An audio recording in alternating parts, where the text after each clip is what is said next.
El uso reportado por Rusia de un misil hipersónico no tiene que ver con una necesidad táctica inmediata, tiene que ver con poder. Y en la política internacional, el poder sigue siendo la única moneda que realmente importa. Existe una ley inquebrantable en la política de las grandes potencias que muchos prefieren ignorar. Cuando un Estado se siente acorralado, cuando el equilibrio de fuerzas empieza a volverse en su contra, no busca desescalar, sino todo lo contrario. Escala, y lo hace de una manera diseñada para sacudir, intimidar y alterar el entorno estratégico. Ese es el marco desde el que debemos entender este momento. La realidad es simple y peligrosa. Moscú cree que la guerra en Ucrania ya no le está resultando favorable. La ayuda militar occidental aumenta. Las capacidades ofensivas de Ucrania se expanden. Y el margen de error de Rusia, militar, económico y político, se estrecha. En ese contexto, el lanzamiento de un sistema hipersónico no es un accidente, es un mensaje escrito a velocidad Mach. Aquí aparece la paradoja. Occidente quiere debilitar a Rusia sin provocar una confrontación directa. Rusia quiere evitar una guerra con la OTAN, pero al mismo tiempo demostrar que no puede ser doblegada ni derrotada. Ambas cosas no pueden coexistir. La contención de una parte es percibida como vulnerabilidad por la otra. Y ahí es donde se concentra el peligro. Las armas hipersónicas ocupan un espacio psicológico particular. Reducen drásticamente el tiempo de decisión, difuminan líneas rojas y generan incertidumbre dentro de relaciones de disuasión ya frágiles. Cuando una de estas armas no se prueba en silencio, ni se exhibe en una feria militar, sino que se emplea en un conflicto real, su objetivo es claro: obligar a los adversarios a preguntarse qué vendrá después. Y este es el punto incómodo. Si alguien cree que esto solo tiene que ver con Ucrania, está mirando el tablero equivocado. Se trata de enviar señales a Washington, a Bruselas y a todas las potencias regionales que observan hasta dónde está dispuesto a llegar Occidente y hasta dónde está dispuesto a empujar Rusia cuando se siente contra las cuerdas. La historia es clara. Las grandes potencias no aceptan su declive de forma elegante, resisten, arriesgan, utilizan herramientas que les devuelvan influencia, o al menos la ilusión de ella. Eso es exactamente lo que predice el realismo ofensivo. Por eso este momento importa mucho más que el cráter dejado por un impacto. Si se interpreta este episodio como algo irracional o puramente simbólico, se estará leyendo mal lo que viene después. Y en un mundo armado con armas nucleares, ese tipo de error tiene consecuencias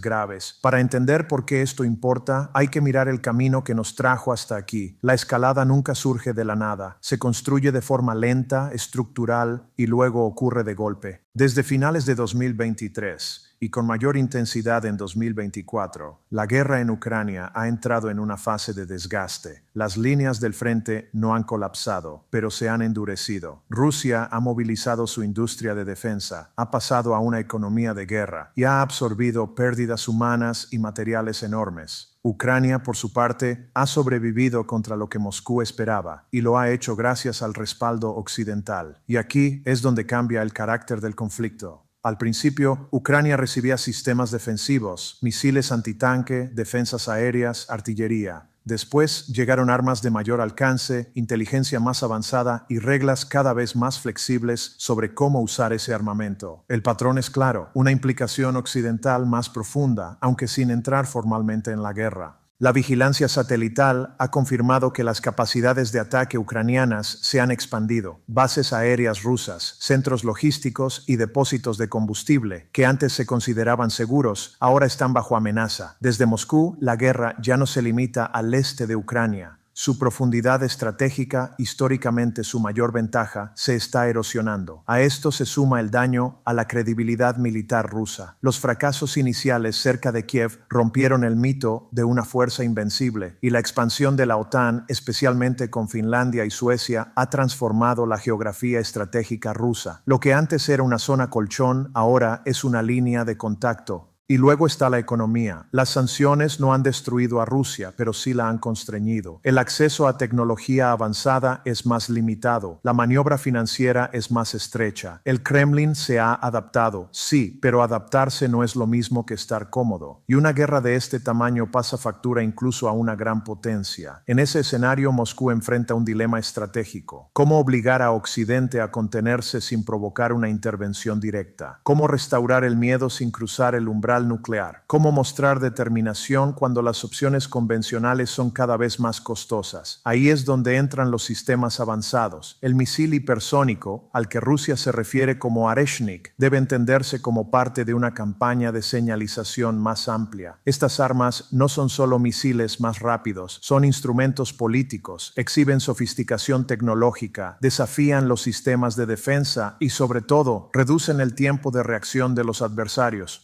Los análisis militares indican que el impacto no cambió el equilibrio táctico en el terreno, no fue un golpe decisivo, y precisamente por eso fue utilizado. No buscaba eficiencia militar, sino efecto político. Los comandantes ucranianos ya saben que Rusia puede atacarlos. Este mensaje iba dirigido más arriba, a capitales occidentales, a planificadores de defensa, a quienes deciden el próximo tramo de ayuda. Y hay un detalle clave: las armas hipersónicas son especialmente útiles para enviar señales porque se sitúan en una zona gris entre lo convencional y lo estratégico. No son nucleares, pero se sienten como tales. Evocan la lógica del primer golpe sin cruzar realmente esa línea. En la política de las grandes potencias, la ambigüedad es poder, y eso es exactamente lo que Moscú está cultivando al usar este tipo de sistema en una guerra convencional. Muchos analistas cometen aquí un error fundamental. Se preguntan si esta escalada es moralmente racional, si es proporcional o si viola alguna norma abstracta. Ese es el marco equivocado. Las grandes potencias no actúan movidas por coherencia moral, actúan guiadas por incentivos estructurales. Desde la perspectiva de Moscú, el entorno estratégico se está deteriorando. El equilibrio de poder en Europa se inclina en su contra. El tiempo no es neutral, y cuando el tiempo juega en tu contra, tomas riesgos para frenar tu declive. Es un patrón histórico conocido. Las potencias en ascenso tantean el terreno. Las potencias en declive golpean con fuerza. Ambas son peligrosas, pero las que declinan, sobre todo si poseen armas nucleares, son las más impredecibles. Dentro del Kremlin, el miedo no es una derrota inmediata, es algo más profundo, la subordinación a largo plazo, un futuro en el que Rusia siga siendo formalmente soberana, pero estratégicamente limitada, rodeada por alianzas hostiles, tecnológicamente rezagada y permanentemente a la defensiva. Para una gran potencia, eso es inaceptable. Por eso, cuando Rusia lanza un misil hipersónico, no está diciendo queremos guerra total, está diciendo aún no hemos terminado. Es un intento de recuperar poder de negociación introduciendo riesgo en el sistema. Pero aquí está el giro oscuro. Toda señal provoca interpretación y toda interpretación genera una respuesta. Cuanto más escala Rusia para recuperar influencia, más se ve obligado Occidente a demostrar firmeza. Así es como los dilemas de seguridad se tensan, como una olla a presión sin válvula de escape. Desde esta óptica, el lanzamiento de Oreshnik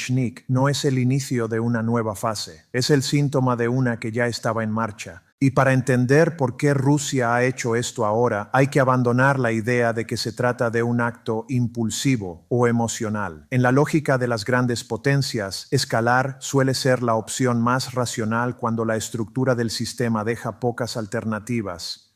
Aquí entra el realismo ofensivo. Esta escuela parte de una premisa clara: el sistema internacional es anárquico. No existe una autoridad superior que garantice la seguridad de los estados. Cada potencia debe protegerse a sí misma. Y como las intenciones de los demás nunca pueden conocerse con certeza, el poder es la única garantía real de supervivencia. Desde este punto de vista, el comportamiento de Rusia no es misterioso, es predecible. Seamos claros sobre lo que Moscú quiere. Rusia no necesita conquistar toda Ucrania para ganar estratégicamente. Lo que necesita es impedir que Ucrania se convierta en una plataforma militar plenamente integrada en Occidente en su frontera. Esa es la línea roja. Todo lo demás, territorio, alto el fuego, negociaciones, es secundario frente a ese objetivo central. Desde la perspectiva rusa, una Ucrania dentro de la OTAN supondría una pérdida estratégica devastadora. Significaría poder militar estadounidense asentado de forma permanente en su frontera y el fin de cualquier aspiración rusa de dominar su entorno regional. El realismo ofensivo es claro. Las grandes potencias hacen lo que sea necesario para evitar ese resultado. Ahora observemos el tablero. La OTAN es más fuerte que Rusia en poder agregado. Estados Unidos tiene alcance global. Europa, pese a sus divisiones internas, se ha alineado contra Moscú. Rusia no puede ganar una carrera armamentística convencional contra el bloque occidental. Lo sabe. Entonces, ¿qué hace una potencia cuando está en desventaja estructural? Busca palancas asimétricas. Ahí encajan los misiles hipersónicos. Están diseñados para eludir defensas, reducir tiempos de alerta y, sobre todo, generar un impacto psicológico que excede su valor militar. Recuerdan a los adversarios que la dominación de la escalada no es unilateral. Ese es el núcleo de la apuesta rusa. Al introducir este tipo de arma en el conflicto, Moscú intenta recuperar control sobre la escalada. El mensaje es claro. Puede que tengáis más recursos, pero nosotros controlamos ciertos umbrales que no queréis cruzar. Desde Occidente, este movimiento se percibe como agresivo y desestabilizador. Desde Moscú se ve como defensivo, como una forma de disuadir una mayor intrusión occidental. Ambos creen que están reaccionando. Ninguno se ve a sí mismo como el agresor. Así es como los conflictos